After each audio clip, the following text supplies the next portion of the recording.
কয়েক বছর পর আশ্রমে খাবার ডেলিভারি দিতে গিয়ে দীপা খুঁজে পেল তার হারিয়ে যাওয়া বৈষ্ণবী রূপাকে। হ্যাঁ বন্ধুরা, আমরা এমনটাই দেখতে পাবো অনুরাগের ছোঁয়া ধারাবাহিকের আগামী পর্বগুলোতে। পুলিশের ভয়ে মায়ের ওপর অভিমান করে রূপা পালিয়ে যায়। সূর্যদীপা শিব মন্দিরে যায়, কিন্তু সেখানেও রূপাকে খুঁজে পায় না। রূপা বলে, মা, রূপা তোমাদের কাছে আর ফিরবে না। এই বলে রূপা মা, বাবা, বোনকে ছেড়ে অনেক দূরে চলে যায়। সূর্যদীপা বিভিন্ন জায়গায় তন্ন তন্ন করে খুঁজতে থাকে, কিন্তু রূপাকে কোথাও খুঁজে পায় না। এরপর কেটে যায় বেশ কয়েকটা বছর। রূপা একটা আশ্রমে যায়। রূপা সেই আশ্রমে বৈষ্ণবী হয়ে যায়, আর সূর্য একটা মারাত্মক অ্যাক্সিডেন্টে পঙ্গু হয়ে যায়।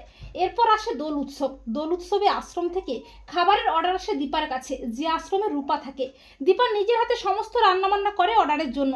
সোনা দীপাকে বলে, মা, তুমি আর নিজেকে গুটিয়ে রেখো না মা, সবাই দোল খেলছে, তুমিও চলো মা। তখন দীপা বলে, সোনা, তোর বাবাকে নিয়ে যায়। দীপা মনে মনে ভাবে, রূপা মা, তুই কোথায় হারিয়ে গেলি? তোকে ছাড়া যে আমার জীবনটাই বেরং। অপরদিকে বৈষ্ণবী রূপাও মনে মনে ভাবে, রূপাকে ছাড়া মায়ের আর কিচ্ছু যায় আসে না। এরপর দীপা যায় আশ্রমে খাবার ডেলিভারি দিতে। আর সেই আশ্রমে গিয়ে দীপা মনে মনে ভাবে, আমার বুকটা কেন এত উথাল পাথাল করছে, কেন এত টান মনে হচ্ছে, কেন মনে হচ্ছে আমার রূপা আমার আশেপাশেই কোথাও আছে। আর রূপাও মনে মনে ভাবে, আমার কেন এত অস্থির লাগছে, কেন মনে হচ্ছে আমার মা আমার খুব কাছেই আছে। এরপর আশ্রমে সবাই ব্যস্ত থাকায় রূপা নিজে আসে খাবারটা নিতে।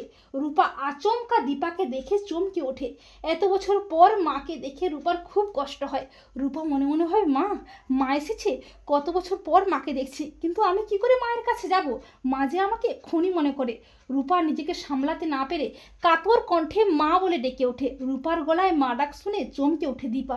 দীপা বলে, তুমি আমাকে মা বলে ডাকলে? তুমি কে মা? কেন তোমাকে দেখে আমার বুকটা অস্থির হয়ে উঠছে? কেন তোমার গলায় মা ডাক শুনে বুকটা হুহু করছে? কিন্তু রূপা কোনো মতেই তার পরিচয় দেয় না। রূপা মনে মনে ভাবে, মা, তুমি তো আমার রূপাকে চিনতে পারছো না, তোমার রূপা যে তোমার সামনেই দাঁড়িয়ে আছে মা। তো বন্ধুরা, তোমরা এটাই চাও তো যে দীপা যেন আশ্রমে এসেই তার বৈষ্ণবী রূপাকে খুঁজে পেয়ে চিনতে পারে? কমেন্ট করে এক্ষুনি জানিয়ে দাও তোমাদের মতামতটি।